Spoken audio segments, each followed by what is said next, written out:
Happy Friday, everybody, and welcome to the My Amazon Guy Friday live Q&A podcast. My name is Noah Wickham. I'm a brand director here at My Amazon Guy. I am looking forward to today. We have a ton of questions already in the chat.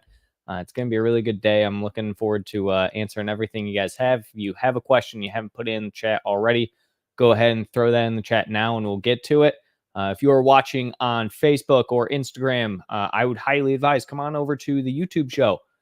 You'll have an easier time putting your questions in and us answering them over here. So outside of that, looking forward to answering everything. And to start us off today, pretty light, actually. I just wanted to start a few people.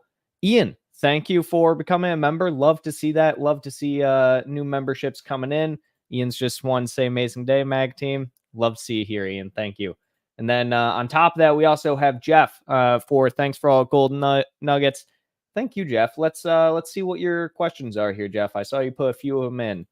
I have a brand registry for my product. Someone has sold my product to Amazon via Vendor Central. Do I have any recourse to prevent the sale of my products on Vendor Central and have them removed?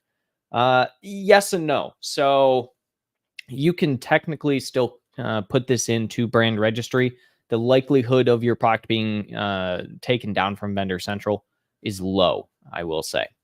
Now, the real recourse here is just figuring out who is selling your product to Vendor Central, because if you're selling wholesale to somebody and they're selling to Vendor Central, then you have a clear recourse of saying, hey, stop that to the person who.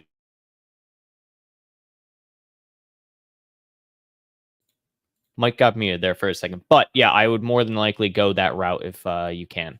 And then you have a few other here, Jeff. Let's get to all of them for you. Why don't we? What are the pros and cons of the transparency program? Can this program help prevent my product from being sold via Vendor Central? And do I need to enroll the entire brand in the program, or one SKU is okay? So I would say absolutely for transparency, be careful.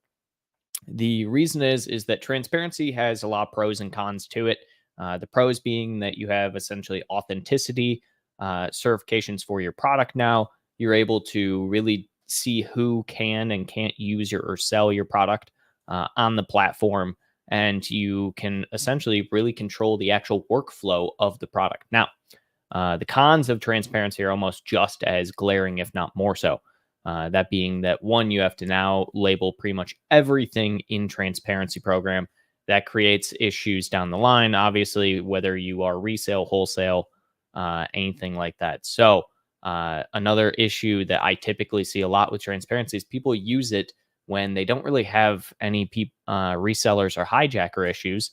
And, that's going to become a problem. So reality is, if you are doing transparency, even for just one SKU, one product, you'll probably still have this issue with Vendor Central, because if you don't know exactly who is selling the product to Vendor Central, the product should still technically have the transparency code on it. It does let you essentially separate, but when you do transparency for one product, you're supposed to put it on all of the products that you use, or all of that one product. So will it help in this situation? Probably not. Do I recommend transparency? If you're having a lot of issues with resellers, absolutely.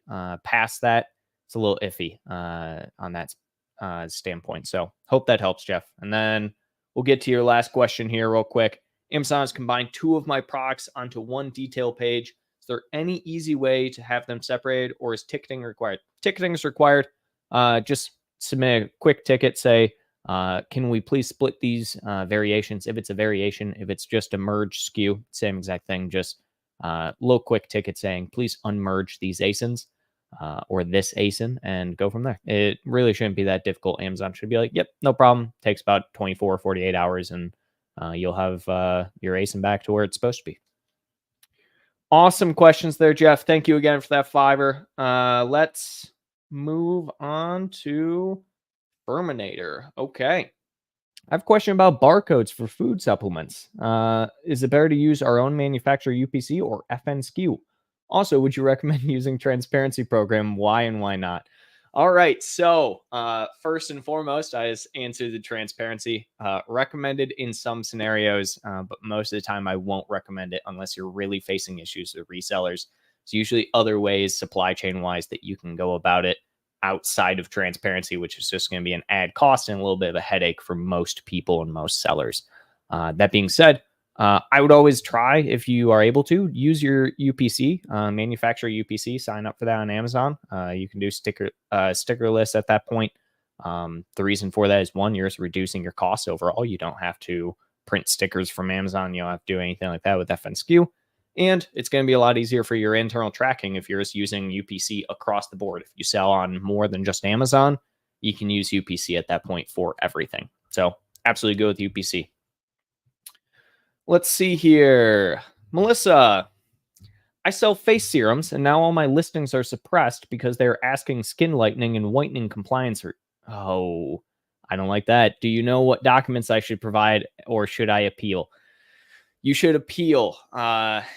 This is one of those, I really hate it when this happens. The thing that I would typically say is, one, if you have anything going on in your listing that says skin lightening, skin whitening, anything relating to it, take it out. If the product is specifically for that purpose and it has ingredients for that purpose, you need a lot of documentation. So you're going to need brand new certificates. You're going to need to give them an SDS sheet as well. More than likely, especially with the new changes to Amazon's compliance for COAs, for all documentation, you'll probably have to get a new compliance documentation through Amazon's new portal as well. So absolutely try and appeal, but also try and provide as much information as possible to them. Take out any claims of skin whitening, skin lightening, anything like that if you can. But even that usually is not going to be enough. They'll still probably come after you for the documentation on your product. So it'll depend entirely on what your product is. But most of the time, like I said, SDS sheets, you'll need a certificate of authentication. And then on top of that, you'll need to essentially provide them with all of the ingredient list for the product. So sometimes I've even seen it where just one ingredient is known to cause this, even if your product is not meant for specifically that purpose. One ingredient is known to cause it, and so they will essentially ding you for that as well. So provide anything they ask, and then on top of that, try and get as much certifications and documentation as you can on the product. Okay. We have Mr. Harris Khan back again. Welcome back, Harris. Good to see you here every single week. No, our 4 ASINs in the same category lost buy box and feature offer despite no listing issues. Seller support is giving generic answers. Health support found no problem in the account. The featured offer disappeared out of nowhere, and in the morning it was showing my account was on vacation mode, but all my other listings were active. I never turned that option on. Then when I opened the case, it said my listings are deactivated, although on Amazon it was showing that it is active without a feature offer or buy box. I tried calling them, but somehow someone attends it, and after a few seconds there's a long silence. Live chat is no use, so any suggestions? Yeah. Okay, so this is a little bit of a problem I've seen in the past when it comes to people not really actually understanding buy box feature offer and what causes it to be lost. Amazon lists it as reviews, customer complaints, and then like pricing errors are like the primary 3 things. You can get your feature offer taken down for a lot of things. That includes your order defect rate. Do you have even if it's 0.01% over, is there an order defect rate? Fulfillment cancellation rate. It's another one. Seller rating. That's another one. The most common one I've seen that people don't think about is if they have recently, for instance, within like the last 90 days, gotten a lot of like A to Z claims, for instance, and they have appealed them all and are currently dealing with those. I actually just dealt with that situation this past week, where essentially someone had 6 different A to Z claims, all within the last 90 days or so. And those A to Z claims are under review by Amazon. Amazon technically is going to consider that as poor customer service until they review it. So I don't know why they do this, unfortunately. But that being said, what I would do there, absolutely, Harris, is 1, check every single one of those areas. Is that one of the reasons? And then look under your search suppressed area as well. You may not get a notification for this all the time for listings that get search suppressed for some reason. And then on top of that, check for any high pricing errors. The vacation mode sounds a little odd to me. I haven't specifically heard that one where your account just goes on vacation mode. I would be curious if someone else put that on, if you have anyone else on your account. But the biggest thing here is, unfortunately, with featured offer and buy box, a lot of times it's going to be a waiting game more than anything. So make sure all of your ducks are in a row when it comes to shipping, reviews, customer messages. Make sure you don't have anything out of line there. And then essentially, again, go to Amazon, tell them, hey, I have every single one of these things under the metric it's supposed to be. And then ask them again, why is it not there? But a lot of times, again, just going to be a waiting game, unfortunately. All right. Great questions so far today, guys. Great questions. Loving this. Again, put all your questions in chat. We'll get to them as we get to them. More than happy to answer everything. We have Jovelove. Hi, Noah. How's it going? Let's see. CR7. How much money is needed to get started on Amazon from scratch? This is a great question. This is one I feel like we don't answer questions like this very often, but I love questions like this. The reality is it's a pretty broad question. Reason being is that it depends on what you mean by getting started. But for just general purposes, on Amazon, if you're going for FBA, I would typically say that you can get started with a single product on FBA for anywhere from $3,000 to $5,000. This is going to usually include, looking for a product, buying the product from some manufacturer, listing the product, getting some pictures taken, graphics, things like that thrown up onto just a very basic listing, and getting the product into Amazon. It's usually not going to include any advertising costs or anything like that. That's usually just kind of startup costs. And then your ad budget is whatever you can allocate past that. But usually, if you're buying, let's say, 3 months worth of inventory at once, you're going to be sitting somewhere around the ballpark of $3,000 to $5,000. That really just depends on how expensive your product is. Some products are $5 to manufacture. Other products are $500, right? So that will largely come down to pricing for getting started on Amazon. All right, Vision Vibe. How to find a client for Amazon. I have no investment, so I need a client. I have skill in Amazon Wholesale. Please guide me. All right, Vision. So when it comes to finding clients on Amazon, best way to do it, honestly, is exactly what we're doing here today. Put out some content, put out good information, whether it be on LinkedIn, YouTube, on social media, just in general. The best way to find new clients is the same way that we have done it, which is essentially put out content for people, and eventually people will come. We're doing a live Q&A right now. I'm putting out a ton of content for you guys, answering all your questions. I see some of our current clients and also people who end up becoming clients in this every single Friday. So that's going to be probably your best way to start. At the end of the day, if you have somewhat experience and whatnot in Amazon Wholesale, just go off that, put some content out about Amazon Wholesale, what you're doing, your thoughts on things, and go from there. Okay, let's see. Lost my place here. Here we go. Graham, is there any issue when starting a new brand for starting with brand approval and then getting brand registry for the same brand name? Want to avoid an intent to use trademark and save some money. I think what you're asking here, Graham, correct me if I'm wrong, but you're essentially just asking if there's any issue with trying to put a brand on Amazon that's not brand registered and then getting your brand registry after the fact. No, there's not. I don't see any real issue with it. I actually sometimes will recommend that, especially if you are already kind of in the process of brand registry. It'll make your life a lot easier, but you usually have to put things out as generic to start and then switch over to that brand name once you have it. So I don't see any issues. Brand approval will take some time, and especially when it comes to getting a trademark, that takes forever. Patents take forever, trademarks take forever, but once you have them, there you go. You're registered with brand, and you can put your products on there. You also have to ticket the brand registry for that. Cool. Let's see. Oh, he has another one here. Having an issue in a different brand of mine where I changed my brand name to the current brand name, trying to add this product as variation. It's saying the brand name doesn't match, but it does.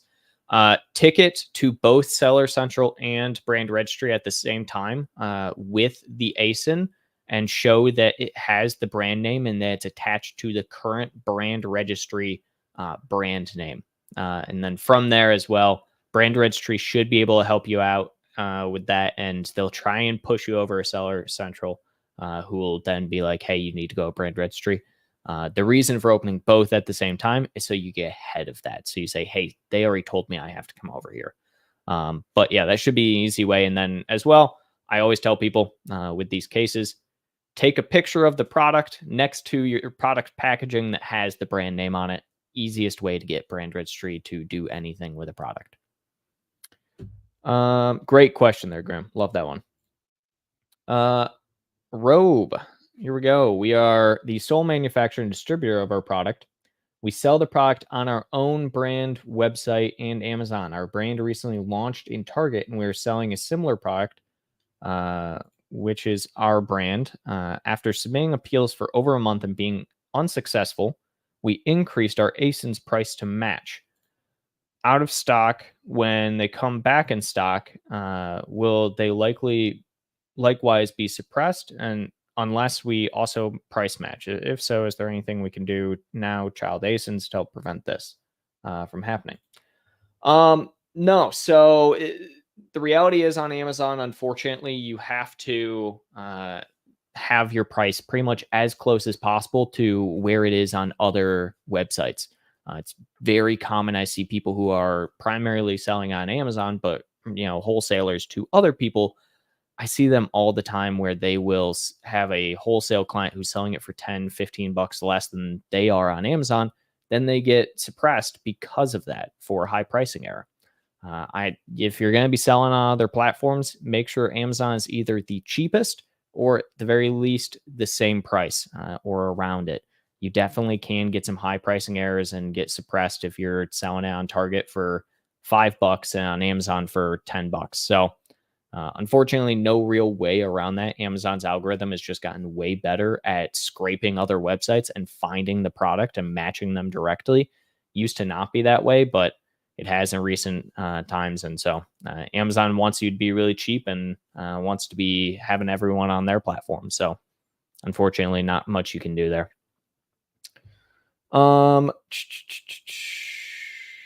Let's see. Come live like this every week. Thank you. I do. I am live every single Friday, 12 p.m. Eastern, to answer any and all of your questions. Feel free to pop in every single Friday. We put out this. Usually you can come in a day beforehand even and put your questions as early as then. So yeah, we are live every single Friday. My name is Noah. I will be your host pretty much every Friday for the most part. Sometimes there'll be some other faces here. And then CR7, do I need skills like SEO if I start and if my product doesn't rank? Not necessarily. Again, we have people who have never done anything with Amazon whatsoever come to us, and we help them out essentially with whether it's coaching or whether they want us to just do everything. We also, if you guys are ever curious, have a entire section of our website here, and I will pull this up really quick. Sharing this, we have an entire section of our website for services that you can check out. If you want us to do anything on a listing, whether it's just your SEO, your entire listing optimization, anything like that, feel free to come to our website and look for a web order. We do this for pretty much anyone. I know it's a little bit of a plug right now to answer your question there.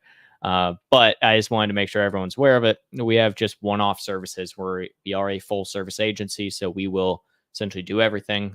We also have the ability to book a coaching call if you're ever curious and wanted to, for instance, talk to myself one-on-one. You can do that.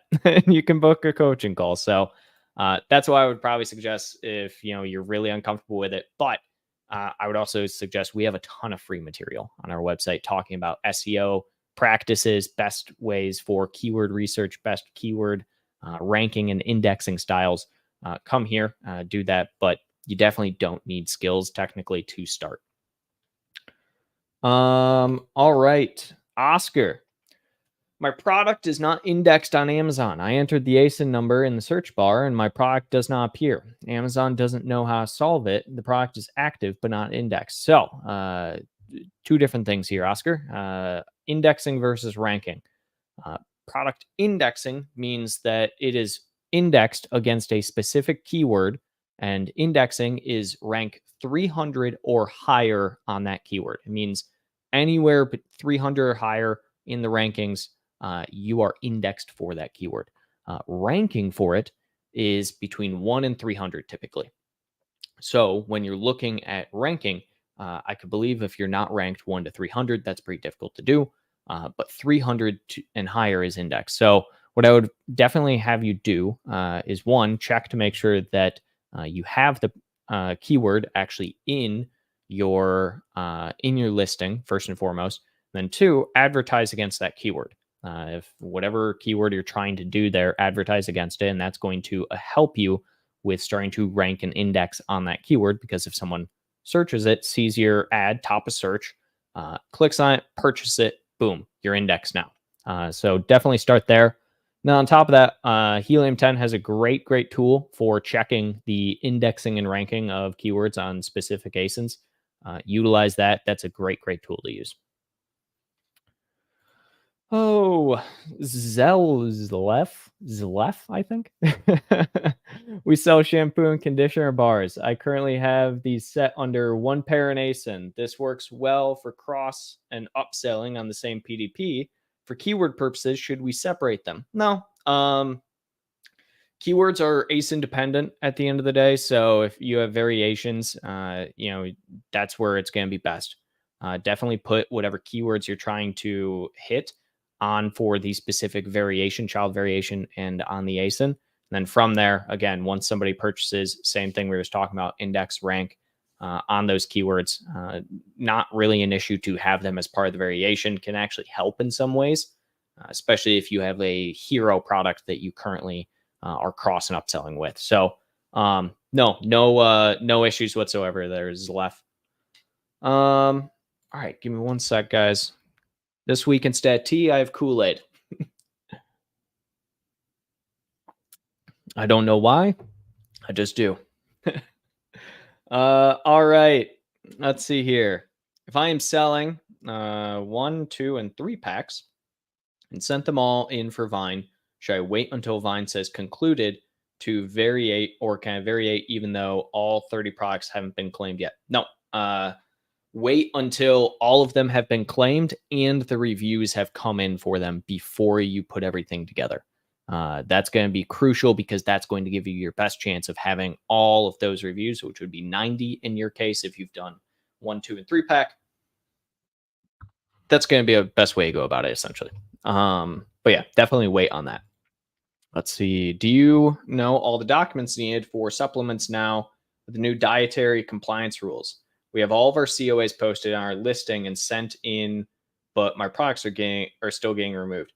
All right. So this is actually interesting because I just posted a video on this the other day, but I will go over it right now as well, just to get everyone fully up to speed. And I think I actually went over this last week on our Q&A as well. So this is a really good topic to keep everyone informed here.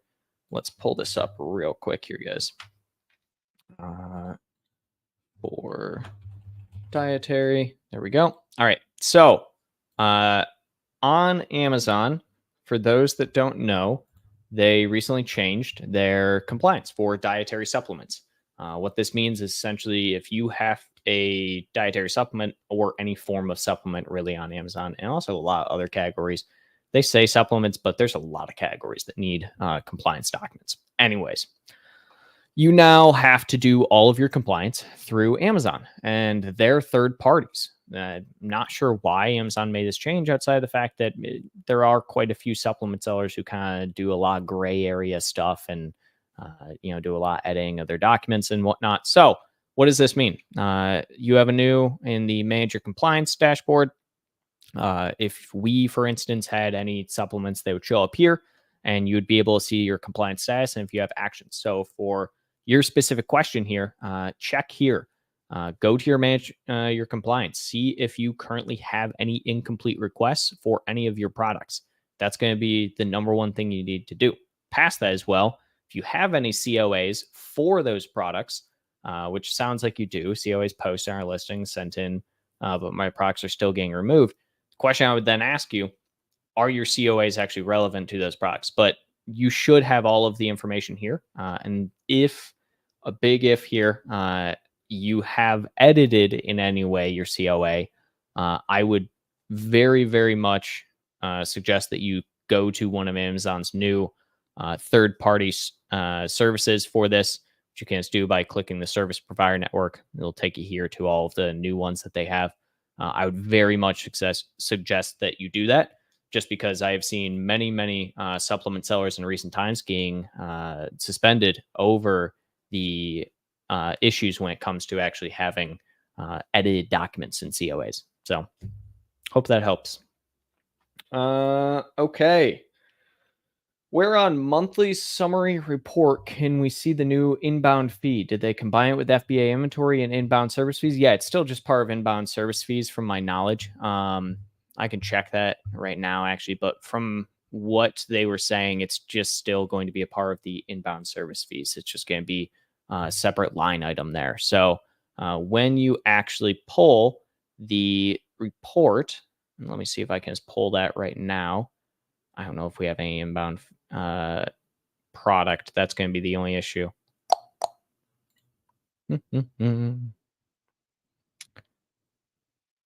We don't, it doesn't look like. Yeah, we haven't gotten anything in just yet, so we're not going to be able to see it on ours. So that's where I would go, though.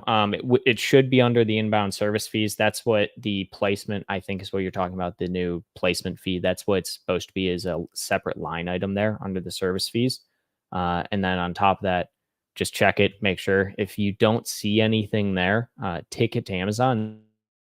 They will actually, via case, as part of their new program, where in April they are kind of giving back to everyone. They're not giving it back for 2 months, I believe, but go there, submit a ticket, and they should tell you the exact number for every single one.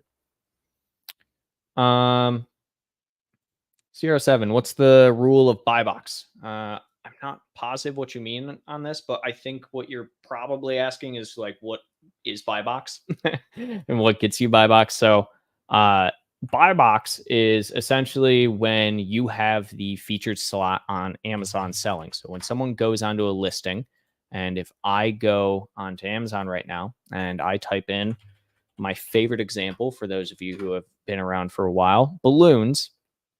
When I go and type in balloons, we will see this, which is buy box. So this is the buy box. You can have multiple people selling on one listing, but then have, essentially one person who has the buy box. Buy box will rotate based on the sellers, their pricing, things like that. If I were to go to, for instance, I think a great example here would be like Crest toothpaste. Let's just pull this up for Crest. There's probably going to be, a bunch of different sellers here. So you can see there are a bunch of sellers here, but they all have different pricing. But the person who has buy box right now is at $10.99. So there is a buy box seller, which just happens to be Amazon in this case, who is selling it for $10.99. You can rotate into the buy box even if Amazon's there. The other aspects of that we brought up earlier in this were what causes featured offer / buy box to be suppressed. Typically, when you're looking at something that's suppressed, such as a featured offer and buy box, again, it's going to come down to you having poor order defect rate, having poor reviews on you or your product, having compliance issues, having high pricing errors, having pre-fulfillment cancellation rate. There's a lot of things that can cause it to be suppressed. But overall, if you have buy box issues and you follow all the regular metrics you're supposed to, it should be fine. Ian, the account has been deactivated for 2 weeks now, and it's been getting harder to make an appeal because of our appeal email on the account health is auto rejected. Any suggestions how to turn that off? Interesting. So you're submitting appeals. I would be curious what you're deactivated for if you're getting auto rejected. Um, a lot of times, Ian, when it comes to getting auto rejected on Amazon appeals, it usually means that you have either one, done something really bad, two, submitted in way too many appeals for it, or three, you're just not getting anything undone. If this is in regard to, for instance, what I was just talking about a little while ago, supplement COA stuff, you're going to have a really hard time there. We haven't really found anyone. We've only had success, I think, with like one person who's gotten it up and for the COA issues. If you, for instance, but a lot of times, again, number one thing you should always do when you're submitting an appeal, first and foremost, take blame. That's just a rule of thumb in troubleshooting with deactivations. Take blame in some way, shape, or form. Wait for Amazon, see what they say, work with account health specialists and whatnot, and go from there. But yeah, if you're getting auto rejected, you can try a new account and try it again, but you're likely that's an account level thing rather than a user level thing with your email. Okay. Any best practices for A+ content? Yeah. Actually, let's pull one up real quick. Let me pull one up and we can go over it. We have a ton of things I can essentially use here for this. So we'll do this one. Here we go. We'll use Age of Sage for this. This is our internal brand. Okay. So some best practices for A+ content. First and foremost, do try and use words in your A+ content. A lot of people will make A+ content nothing but graphics like this that are unable to, have any keywords in them. A+ content keywords that can be highlighted like this are still indexable and searchable. Another big thing with your A+ content, and this is a little side of it rather than on the design side, but alt text. Use alt text on your A+ content. So many people don't put alt text into their A+ content, and I never understood it. Alt text is indexable, it's rankable, it's absolutely something you should be utilizing. Past that as well.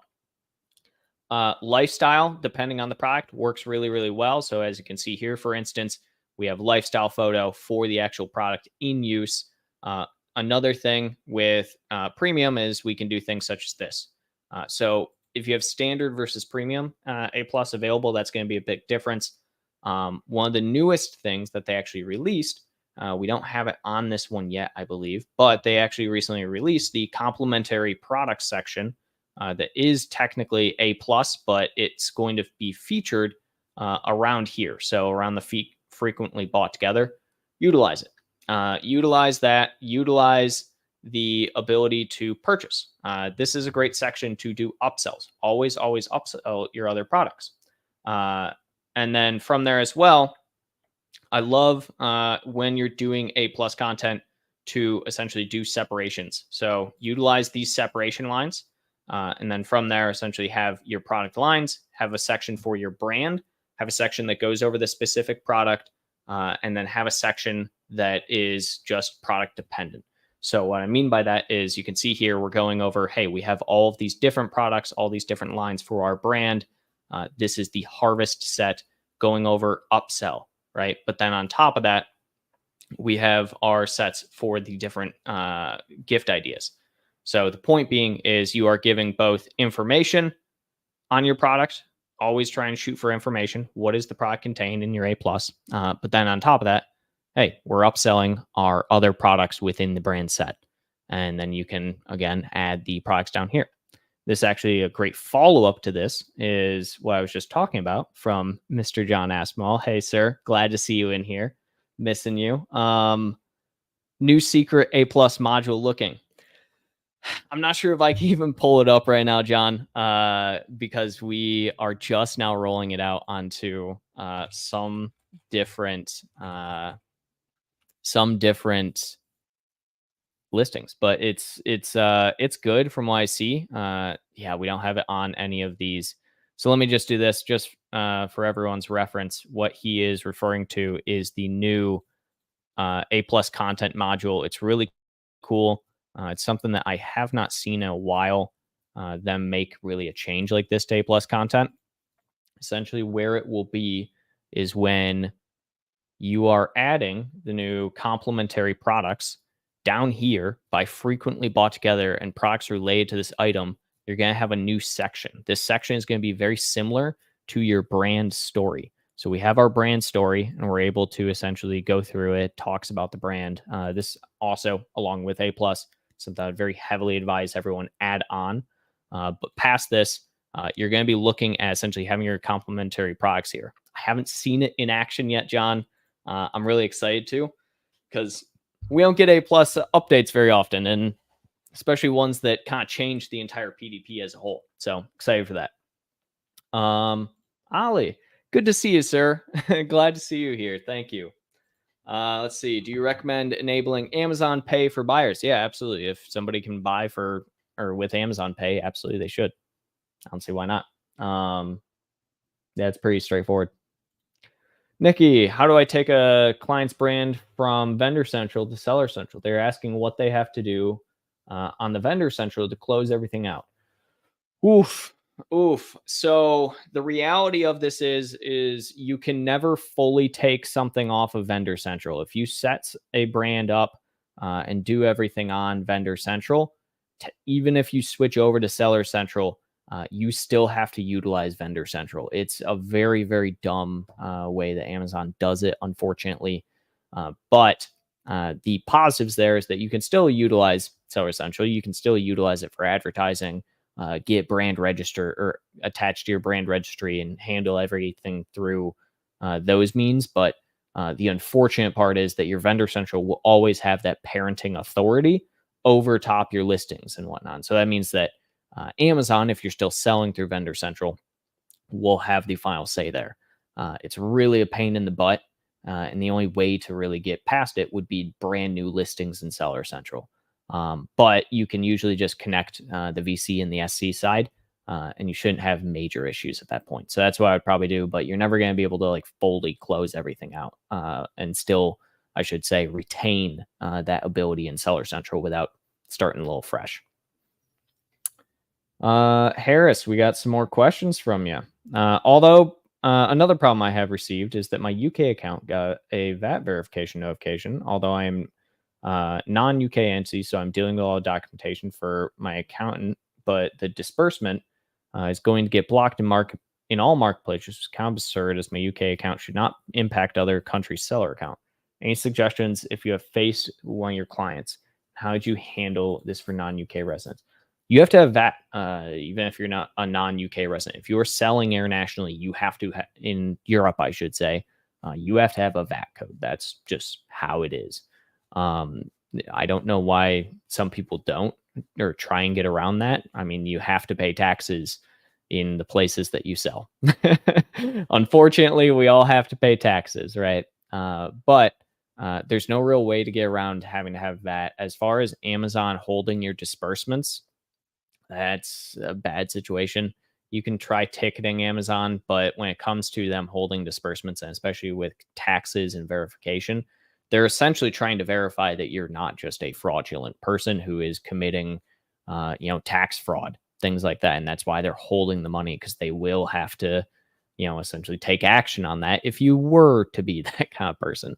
I know obviously you're not, but it's why Amazon is holding it. So the unfortunate part there is not a lot you can do. You can try and get it undone in and get the disbursement in the other seller platforms, but it's very unlikely for like the UK platform you would get that.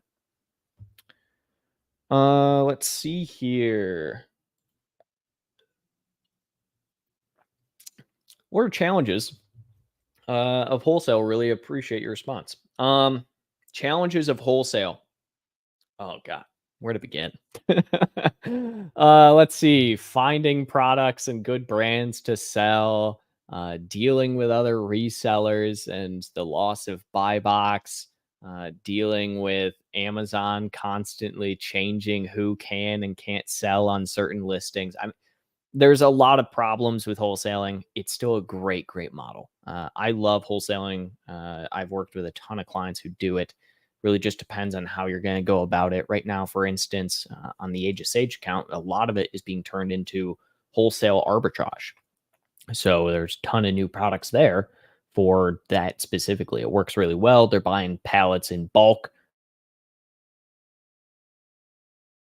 sending it straight to Amazon. Works really well. Is it for everyone? Depends. Some people are going to have better time with FBA. Other people are going to have better time with wholesale. Really depends on what you're trying to do at the end of the day. But the cons really come down to you're going to have issues with not having your own brand because you can't really advertise all that well. You can't change anything on the listing because you don't own it. And you're going to have to probably fight against other sellers all the time. So that's really like the three big cons when it comes to wholesaling. Let's see here. Charlotte. Hello. Hey, how's it going? How can I update the image for specific child ASIN if it's part of a variation? Seller support keeps on declining our request. Thanks. So all you have to do for this is you have to upload a full flat file. So what that means is rather than doing a partial update flat file, you have to do the full update. So essentially download your CLR for the products, for the variations and the parent, and then add in your brand new images. So you're going to have to upload those. It's going to be a little bit of a pain in the butt, but you want to do the full catalog upload via flat file rather than a partial one, because if you do a partial one, it usually won't update certain parts. So you have to do the full one, which then it will literally update everything on the listing. When you're doing that, again, make sure you download the CLR beforehand, because if you don't download the CLR and you end up, missing one or two different little pieces of information, it'll overwrite those. It will just throw those away. All right. We got Maria. Maria's got a few questions here. We received error 8036. Every week I get at least one or two random error codes. Hold on. 8036. You guys expect me to remember every error code off the top of my head. Let's see. Okay. Indicating a 30-day temporary suspension from creating parent groups. This was triggered by a policy violation warning related to variation creation, which we addressed. However, despite the resolution, I still encountered the error when attempting to create a parent group. The support representative I spoke to was unable to assist. What should I do next? All right. So this one, yes, is in relation, just for everyone's reference so they can see. Let me share screen real quick. If you're ever wondering about an error code, just type your error code into the search bar at the top here, and it will populate here with what the error code is. This 8036 is we have temporarily removed your ability to create relations between ASINs because of a recent policy violation. Restore privilege, please review account health dashboard, your seller support. Okay, so that being known, and looking at your question here, Maria, specifically for you have gotten the resolution. The issue here is that Amazon's probably going to be holding this against you for the next 30 to 60 days. So even though you have the resolution, you're still going to have this issue, and they're not going to be able to essentially undo it for you. What I would say is if you're looking to have specific child variations created under a parentage, you can actually create a ticket to have them create it for you. I've seen it work sometimes. Since you're still dealing with the 8036 error, I would say you're probably just going to be stuck for a little bit, unable to create parentage, which not the worst thing in the world, thankfully. It's not an account deactivation or anything. But that being said, I would definitely try and do a full flat file update for the parentage. See if you can create it that way. Do it testing with just like brand new SKUs as well, brand new ASINs, see if it works there. And then finally create that case. Ask them to do it for you, and they may be able to push that through. Let's see. Ian, Noah, what do you think is the best document and proof to provide to an appeal that the account got deactivated due to ASIN creation violation, particularly due to product inconsistency and variation? I think this is the same question that Maria might be talking about here. So Best document first and foremost would be uh, the question of what did you get the ASIN creation violation for? Because there's a lot of things that can cause that violation. Typically, you're saying due to inconsistency and variation. What that means is usually you are changing your variations way too much, and you're trying to essentially change a product into a product that's not, which is, yes, against Amazon policy. The best document you can provide for any appeal ever, first and foremost, is say, yeah, I messed up, especially if you did mess up. I have seen a lot of people who, when they get deactivated for something that they very clearly did on Amazon and it violates policy. I have seen so many times where they are just like vehemently denying, but it's like just blatantly clear that they did do it. Like there is a very traceable track of what they've done. So the very first thing is always just a document saying, hey, yeah, I messed up. Here's the reason I messed up. Amazon loves if you have a, essentially a fake employee that you got really angry at and because of the situation and they screwed up so bad, you fired them. It's a thing that I've seen many people use. But yeah, taking ownership, firing the imaginary employee who made the mistake that caused this. Those are very typical things to push forward in something like this.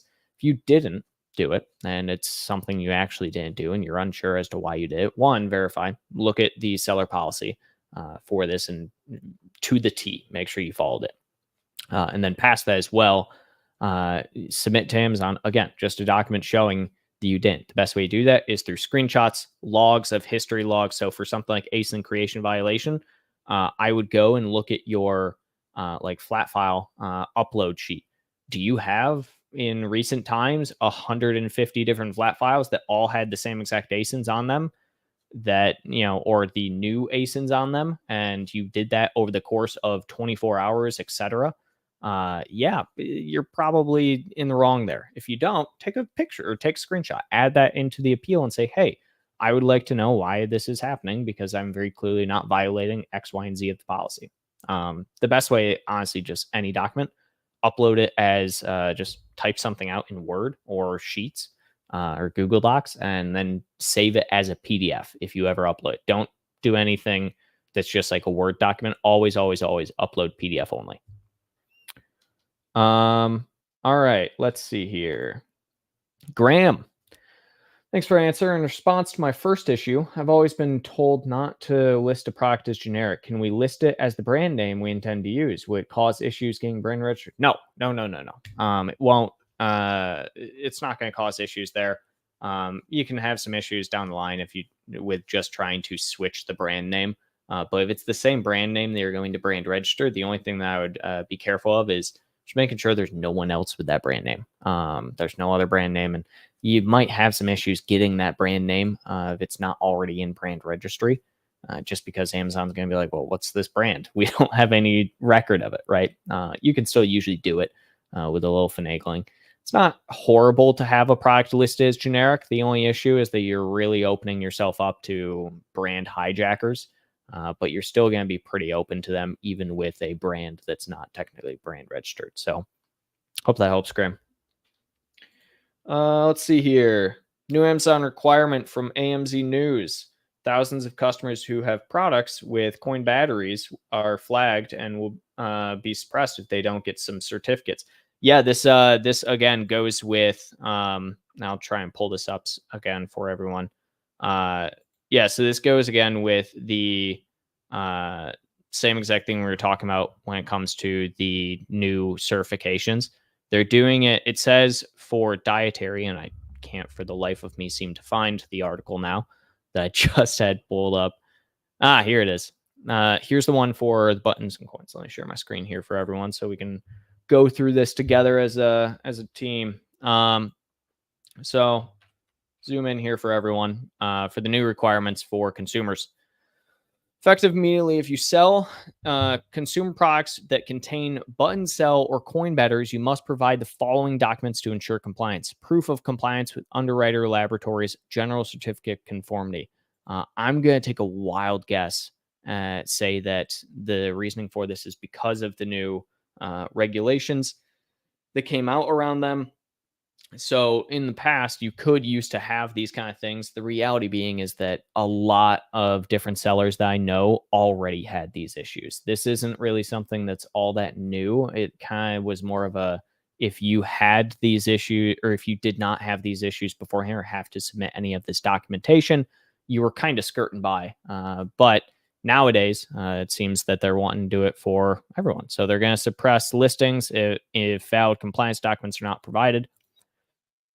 My best advice, if I were to just have to spitball here for this, because I'm just now kind of seeing this, but my best advice here would be 100% go through Amazon's new third-party testing certification. It's going to be one, probably your fastest, and two, Amazon's going to love it and love the fact that you did it. I wouldn't go through any other laboratories or anything. I would straight up look to see under their Manage My Compliance. I bet this is going to be there for that, and then go to their new facilities for it. Great call out there. Let's see, Graham with another one, and thanks for all your help. You're one of the more helpful mag live streamers, Jason. Obviously, Steven were good too. Absolutely. Yeah, no, I'm happy to be here. I will be here every single Friday answering Q&As. I love doing this. This is a lot of fun for me. It's always been a lot of fun to just answer questions and help people along in their Amazon journey as much as I possibly can. Mag, at the end of the day, is as Steven says, an education company. That is our primary thing. We are putting education out there, and I'm happy to be one of the people educating. So there we go. More Kool-Aid for a second. Throat gets so dry. Just talking for a while. Let's see. My product is eligible for Lightning or best deals, but I am not getting any deal or deal recommendation. Customer service is not helpful. Any idea how to resolve? Your product can be eligible, but that doesn't mean that you can actually push out those deals. I also am not a huge fan of Lightning deals, to be honest, or best deals. I would be questioning, when are you trying to do them? Are you just trying to do a Lightning deal on a random Thursday, or are you trying to do it for a specific holiday? Because products have to be eligible for it. What I would do, look for the ASIN. So a lot of people will see this section and see that, oh, my product that I want to do the deal on is not in this section. Go through and actually search for the ASIN in that section via the little search bar in the deals there. And you actually will probably have it pop up. Yeah, I've seen that a lot where it normally won't pop up unless you search for the actual ASIN. Let's see here. Baba. And then 1 sec here, guys. There we go. All right. Had to plug my mouse in. It was running out of battery. Baba. Hi, Noah. We have 7 Amazon stores in EU, but are facing this issue in Spain only. Whenever we upload a flat file, no matter what, if it is update or partial, we are facing the same issue. Amazon says you are not allowed to offer FBM. While we have only selected FBM in the flat file, and we contact seller support with screenshots, but they can't figure out why we are getting this error. I don't know, Baba. Unfortunately, I haven't encountered that before. I would ask, what's the error code that you're getting? I haven't specifically encountered that one before. One thing is, for anyone here, if you have a question and I somehow am unable to answer it, shoot a message over to us at podcast@myamazonguy.com. I read through most of those questions on there and try and get you an answer as soon as I can. I like to research and try and answer everything. If I can't answer it on the show, I'll answer it afterwards. Right. So, Baba, shoot a question over there, or shoot that over there with some screenshots if you can, showing the exact error code, and I will do my best to get you an answer here. But unfortunately, I've never seen specifically that outside of people having exactly what you're talking about, of doing FBM and they're not allowed to sell a product FBM. So hope that helps.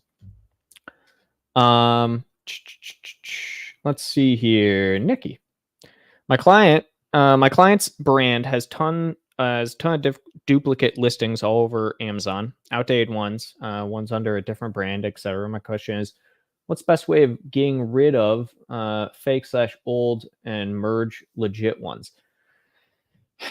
So what I would probably do here is first and foremost, get a CLR of your entire catalog, right? That's going to be your easiest way to identify everything. From there, you should be able to kind of sort and look at that and say, okay, these are the good ones, these are the bad ones. It's going to be, unfortunately, a lot of work from this point where you have to take all those bad ones and you have to go through Amazon's catalog and get rid of them. If you're looking to merge a bunch of them, then that's going to get even trickier, because doing a merge on more than one ASIN at once is just a pain in the butt. So I would focus only on one-to-one ASIN when you're doing the merges, and then getting rid of the fake ones. Again, your best friend here is not going to be Amazon's backend when trying to sort through all of that, and is going to be entirely just downloading that data and sorting through it in something like Excel or Sheets. But from the aspect of like knowing how something is fake or not, or bad, that's going to come down, I guess, to what you guys are defining that as. And I'm guessing it's going to be a lot easier to do that from a document where you can just sort everything like that than it would be on Amazon's backend. Let's see here. We got a ton of questions today, guys. I love this. We got a ton of people watching, ton of questions. Love to see it. Are there any tips you have on how to bounce back from suppression regarding the pricing issue mentioned before? So yes, advertise. That's my best advice. We've seen it many times before. You get featured offer lost if you weren't already organically ranking really well. It can hurt you. Absolutely, just go heavy on your advertising. Advertising isn't going to do much when you're featured offer and buy box suppressed. So do it after the fact. Absolutely, just push heavy, hard on your advertising right after, and you should be able to bounce back. You have typically around a 60 to 90 day, and then up to 180 day technically window of your sales history and velocity. So if you're somewhere within that, you have an easier time of bouncing back after you get that featured offer back. Best way to check weekly PPC results then report to a client. Should I pull from reports, or where do you recommend? They just want weekly summary emailed to them. Two ways you can do this. Yes, pull it from reports if you want to. We do all of it just manual. So we just pull everything directly in Nikki and just look it up essentially on the actual ad platform on Amazon. Secondarily to this, if you guys actually are ever interested, curious, you can get something from our third-party services. A little bit of a plug here, guys. If you go to myamazonguy.com/recommended third-party services, we have a ton of different third parties. We use Merchant Spring internally. That gives us a lot of reporting on the ad side, and actually will send that out automatically. There's automatic reports that go out. Data Dive's a pretty decent one. They don't do a ton with advertising right now, but it's a pretty decent one as well. Smart Scout, love this one as well. But that being said, we have a ton of different services we recommend for this. My personal favorite right now is Merchant Spring. I bounce around all the time to what's my favorite though. So go there, get that for them. Outside of that, just pull it in manually. Like I said, do the download. You'll be fine. Works out really well most of the time. I have a product targeting PPC campaign, and I have high impressions and high clicks, but it's been 17 days with no sales. Product is desk mat, and it's PS5 merch, and I'm targeting PS5 products. Okay, so a few things. One, you're targeting PS5 products when your product isn't technically PS5, so I'd worry about that. This sounds entirely like a conversion issue. What I would suggest to you is take a look at how your product page looks. You can be having all the best advertising in the world, relevancy, get all the clicks in the world, but if you have a crappy product page or your product is way too high priced, you're not going to convert on it. So this is not so much an advertising thing. It's great to see that you have high impressions, high clicks. Great to see click-through rate through the roof. If conversion rate sucks compared to click-through rate, one of two things happens. Either one, you're targeting a very easily clickable keyword that you essentially have all of your targeting around for. Yes, it makes sense for people to click it, but the relevancy of that keyword is really off.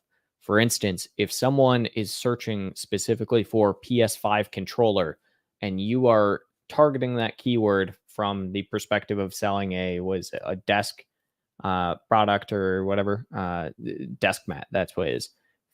people are searching controller and they're clicking through for PS5 controller onto your product, and then they see that all it is a desk mat with a PS5 controller on it, nobody's going to buy that. Because that's not what people are searching for. So you can have all the clicks in the world and everything, but if it's a keyword that's not relevant to what someone's trying to actually buy, it doesn't make sense. So that's why I would probably look at your conversion, look at your product. Are the keywords actually relevant to a purchase, or are they just relevant to the actual overall search of something? Let's see here. How would you structure your Amazon brand store? What sections would you have? This is a great question. So first and foremost, I'm actually going to answer this question by pumping out a little bit of some cool stuff when it comes to store insights. I have been pushing out a lot of new information when it comes to this, but Amazon recently actually created under the store insights. You can get to this by going to brand content stores, clicking on your store insights. They introduced this engagement tab. This is what I would use 100% to understand your brand store and what sections you should have. This is going to really essentially show you exactly how people are interacting on your brand. It's going to show you your views. It's going to show you your clicks, your click-through rate, even what your top product is. So overall, that's where I would more than likely look for engagement. Now, setting up an actual brand store, I will just open up here this store specifically just to give you an understanding of how it looks. So for a brand store, you have a lot of things. You have essentially your homepage, and you can see here on the side, we have under our homepage a lot of different things. We have essentially our images. We have different products that you can go to. You can go and scroll through and look and see we have product, recommended products, best-selling products, text. This is usually how you should set up a brand store. Some people focus a little bit more on having their products near the top. They want people to focus on purchasing from the brand store. My personal favorite way is a little bit of information about the brand, a lot of information about products, a little more information about the brand, and then doing what we have here, which is best-selling products down near the bottom, where we just have a bunch of lists of them. That's kind of your basic layout of a brand store. I wouldn't get too worried about it. You can see desktop version here, same exact thing. It looks almost a little bit better on desktop, but always go for mobile optimization over desktop optimization. For those that don't know, 70% of all sales on Amazon happen on mobile right now, or close to it. So definitely optimize for mobile, but that's the general layout that I would try and stick with. Boba again. My products are eligible for deals according to Amazon guidelines like variation, availability, product eligibility, and fulfillment. But after going to the product detail page, I see this dialog. There are no recommendations at this time. Recommendations are generated on a weekly basis. Please check back periodically. Yeah, Boba, that just means that specific product is not eligible. Amazon constantly will say you have product recommendations available unless it says under those recommendations the specific product. And when it does, even then, it's not going to necessarily say, oh, this is, where your eligibility is back on the back end of it. So unfortunately, that's just one of Amazon's weird little quirks where they essentially want you to think there's constant recommendations. The only thing that for things when it comes to eligibility, variation, and like fulfillment, those are things that you can do all of those, not having to go into the actual product detail page. So all of those things, you're not going to see anything on the product detail page for them because it's not part of the product detail page for that. Let's see. I have a product in category with no BSR. The whole category, no one get a BSR. Does this affect sales? This is something, oh goodness. I actually saw this. I ran into this yesterday for the first time with a client. Yeah, it's a frequent thing that seems to be happening where everyone's BSR in some categories is just being taken away. No one has a BSR, but there's very clearly one because there's still a ranking system, right? Of some kind. So unsure as to the exact reasoning behind it right now, unfortunately. I would shoot that over if you actually can. Do me a favor, shoot it to podcast.myamazonguy.com. just because I want to get as many case studies of those together as I can and check it out. A lot of times, usually when it happens, it comes down to something being along the lines of a variation issue, a category issue, or Amazon is looking at getting rid of a category and merging it into another category. I've seen that a couple of times over the years. I wouldn't be surprised if that's the same case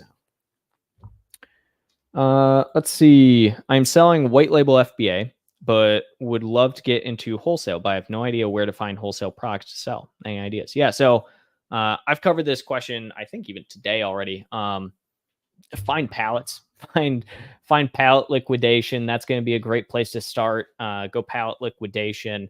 If you want to get into just kind of small arbitrage, you can go to stores even. I don't like doing that. That's really weird retail arbitrage, but yeah, pallet liquidations. Look online for just wholesale companies. If you have a specific brand that's kind of niche or something like that, don't go for a Crest or a Colgate or something like that. But a niche brand that you know about, it's local to you that they're not selling on Amazon. Talk to them. Try and see if you can get a wholesale deal. I mean, there's a million ways to go about it. It just kind of depends on what way you're trying to do it.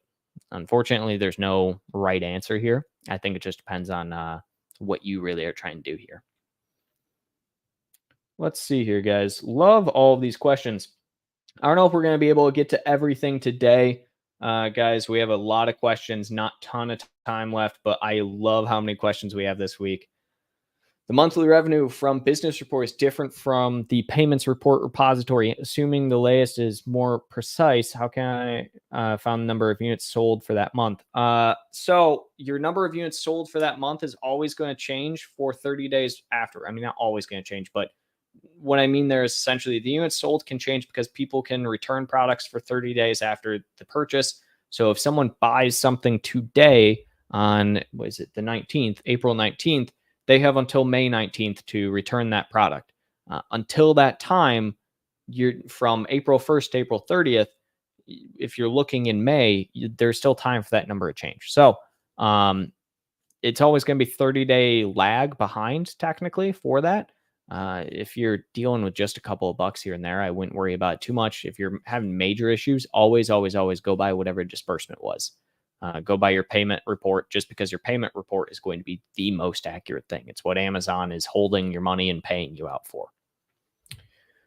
I've tried changing my clients' product images multiple times, but they won't delete or update. Need solution. I upload full, partial. I mean, are you doing flat file or are you doing it via the actual PDP? How are you doing it? The thing, if you're ever running into issues when it comes to uploading any type of change whatsoever to a listing, always do a delete relist with the product. Do a full update via flat file when you do that relist. If you're still having issues, open a case with Amazon, explain the issues, let Amazon know in that case that you already did a full update as well, because Amazon loves to just push off and say, oh, you didn't do the work to correctly, whatever.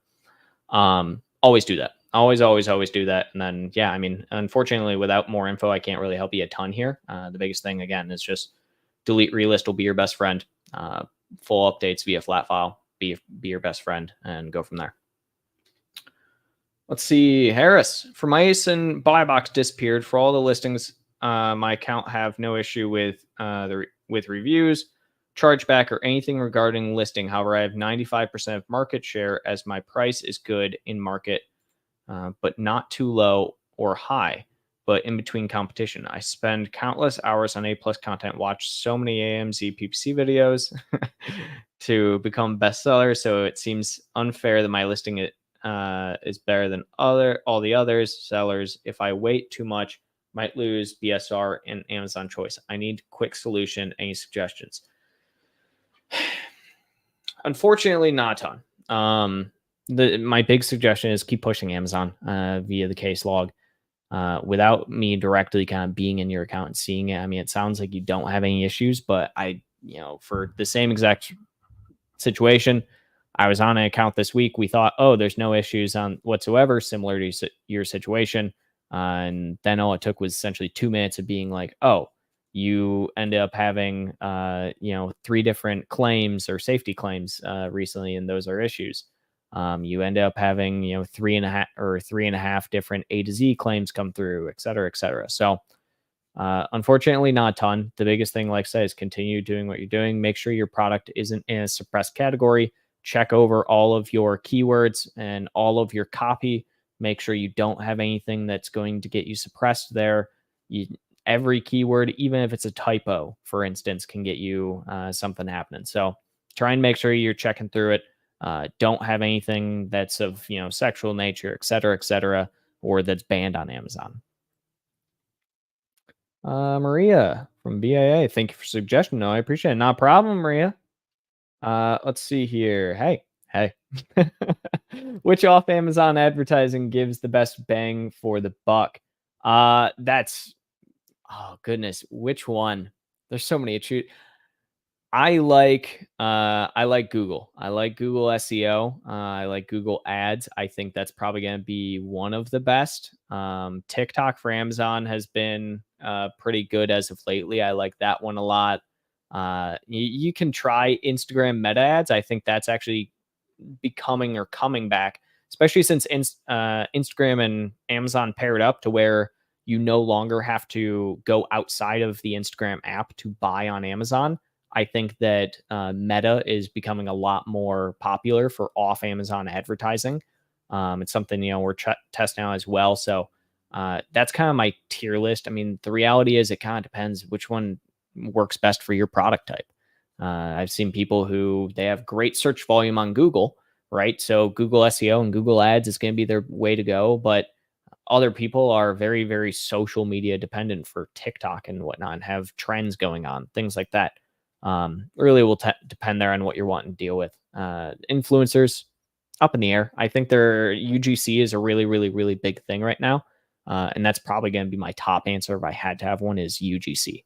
Anything UGC related is going to be good because that's good for the brand. Let's see. What's the best website to produce AI images or just images for my product? Screw AI images for your product.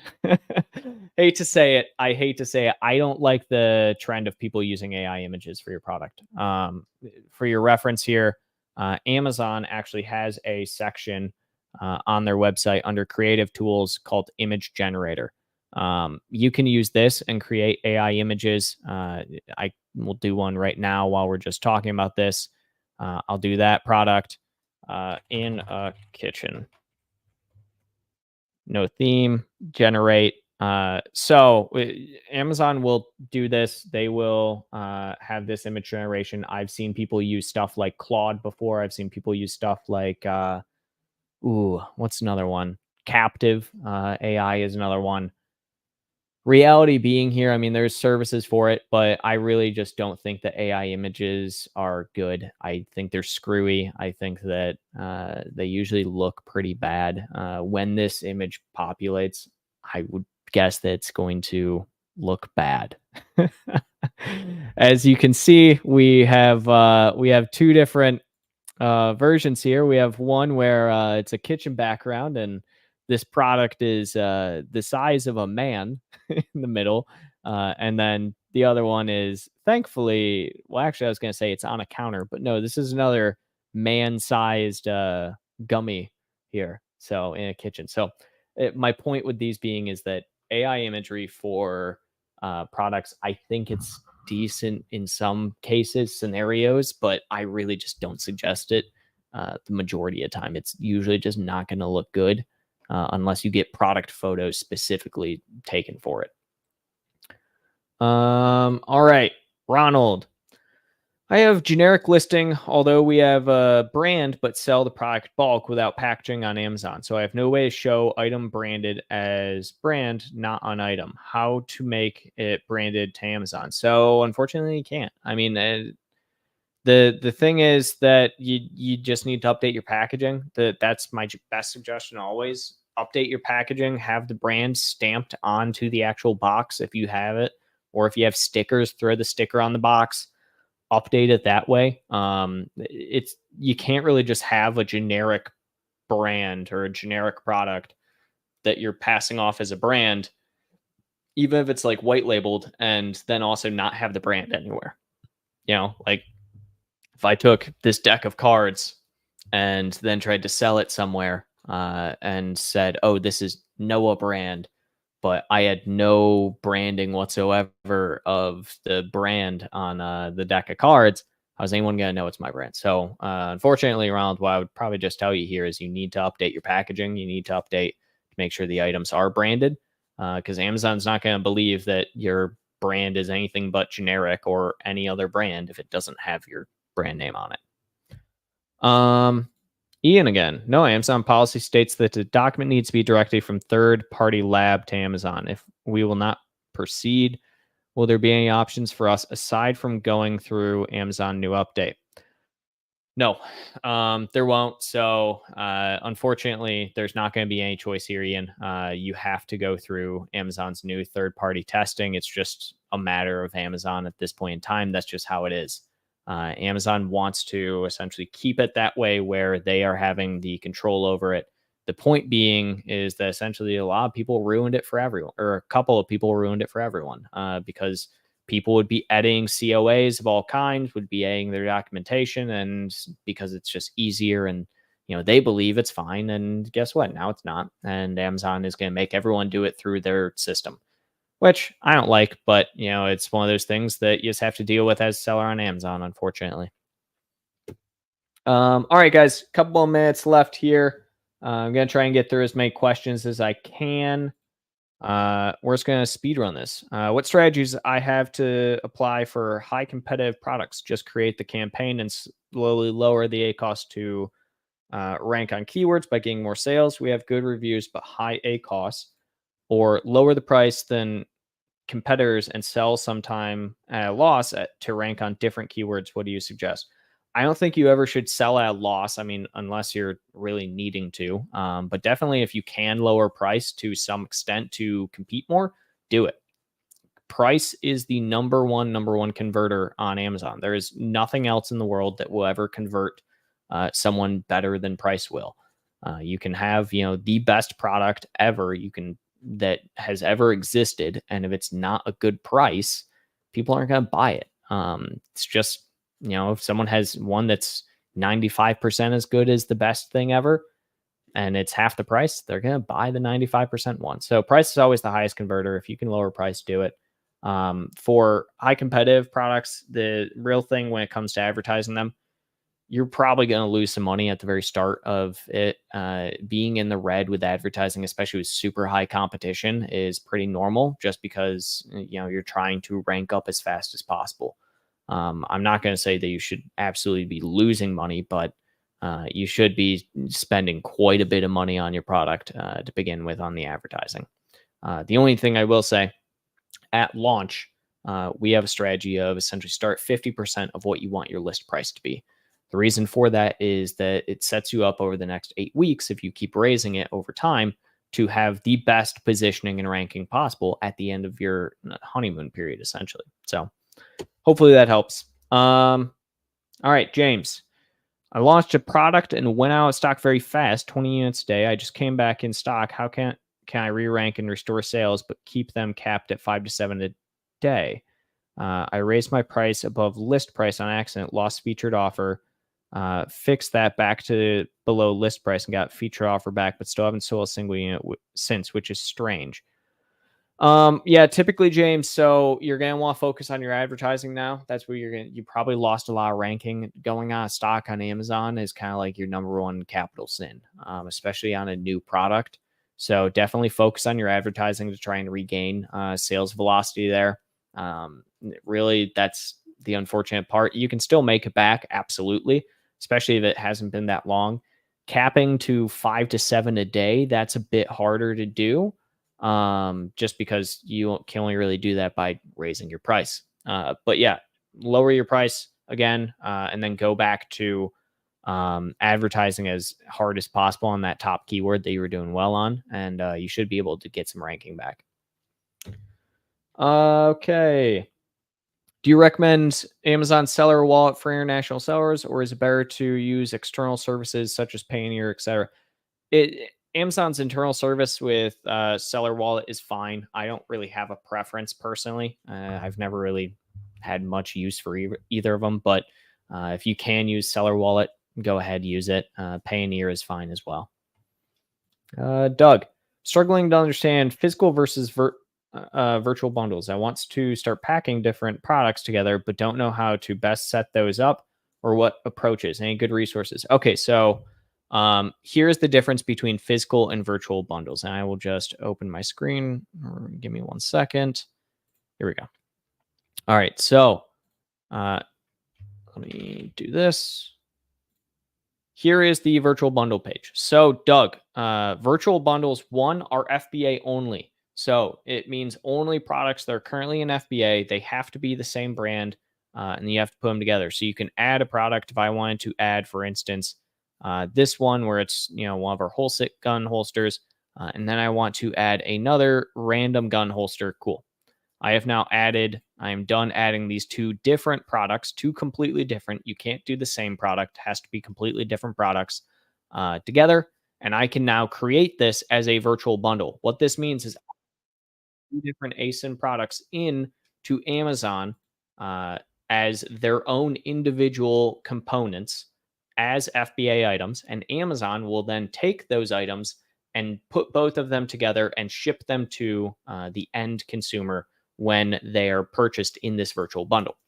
A physical bundle is the exact opposite of that. It is a bundle in which we send to Amazon as its own ASIN these two products together in a box.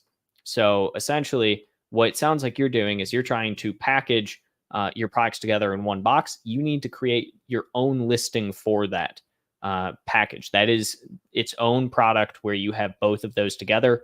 Virtual bundle is when you have two separate products that Amazon packages together at the facility. That's all it is. Let's see. Baba again. Two last questions. One, does SQP contain PPC data? Two, can we use duplicate keywords in backend search? Like if we're using radio and titles, can we use the word DAB radio in it?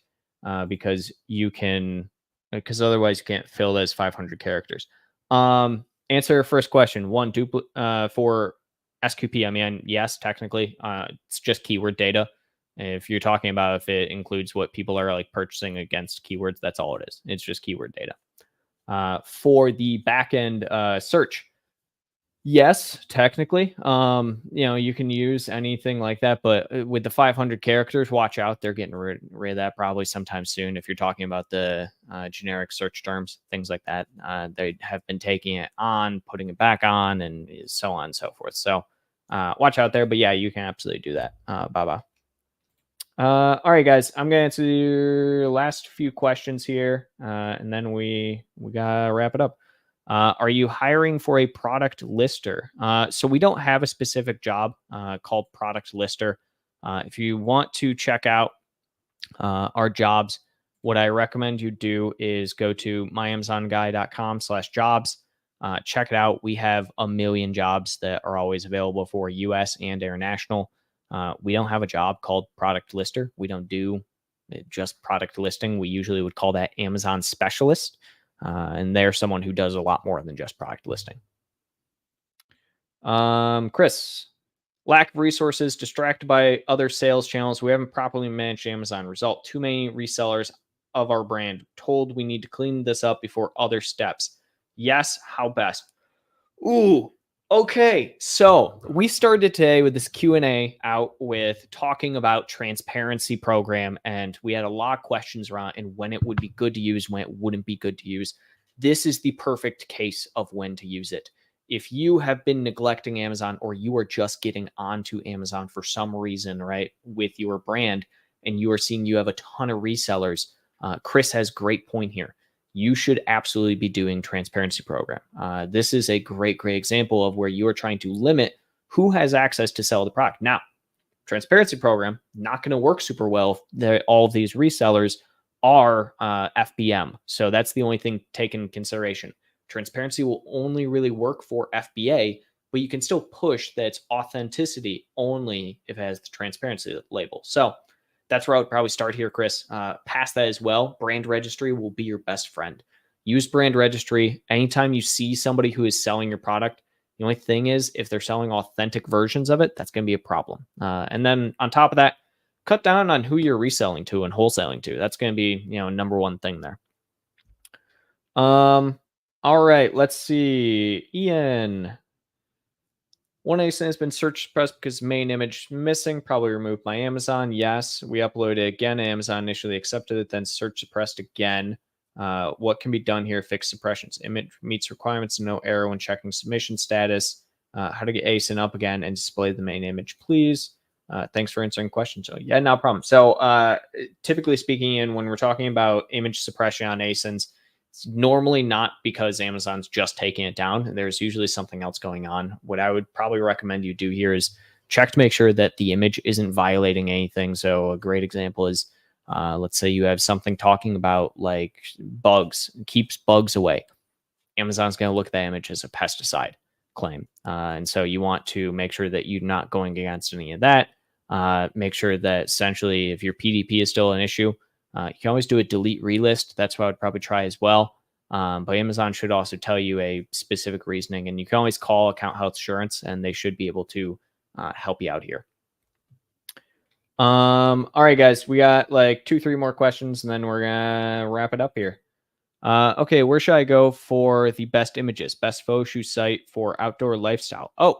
Again, go to myamazonguy.com. Third party recommended services. Go to here, fast product photography. We have it on there. Go there. That's what I would recommend. All right. And then I think that is my Zoom background. How about places to get my product photograph for lifestyle? Yeah, same exact thing. So go ahead and go to just recommended services. It'll be your best place for you. How would you price your products at launch? Most competitors are pricing it at about 40. Do I sell at the same price or go low first, then high layer? Best launch pricing strategy: 50% below your list, your wanted list price and your target price. So let's say you want to sell at $20, you should start at $10, and then over the course of the next few weeks, go from 10 to 1050, then to 1150, and then to 1250, 13, so on and so forth for 8 weeks or so. Go up by that amount and get eventually to your guaranteed price. So the $20 that you want to. That's going to be your best pricing strategy. We actually have an entire article about it. If you just type in myamazonguy.com perfect launch pricing, you'll find the article pop up and get everything there. Ian, no, one more question. Okay, Ian, I'll answer your one more question. Just let me do this one and then I'll answer yours, and then we'll wrap it up. Okay. Give your sharing earlier. Do you recommend virtual or physical bundles? It just depends on what you're doing with the product. I think each have their place. If you have the ability to just do virtual bundles, if you're like fully FBA, I think you probably should, just because it makes your life a little bit easier and there's really no reason not to. So virtual is probably my preferred method, but physical definitely has a place for specifics, especially if we're talking about just FBA here. All right. Last question from Ian. Our SDS for hazmat keeps getting rejected due to product name not matching on the detail page, but it actually is. Any suggestions to get approved? Product name not matching on the detail page, but actually. So what I would do here, check specifically with your SDS sheet and your SDS rep to make sure that it makes sense on the UPC. So if you're a GS1 UPC, check that, because when they're saying product name doesn't match, I'm guessing they're probably not talking about the actual product itself on Amazon. They're probably talking about your UPC, especially if we're talking about SDS, which usually goes by UPC codes anyways. So check your GS1, check your UPC, see what it's registered as for product, and go from there. So hope that helps, Ian. And that is the last question for the day, guys. Again, my name is Noah. I'm a brand director here at My Amazon Guy.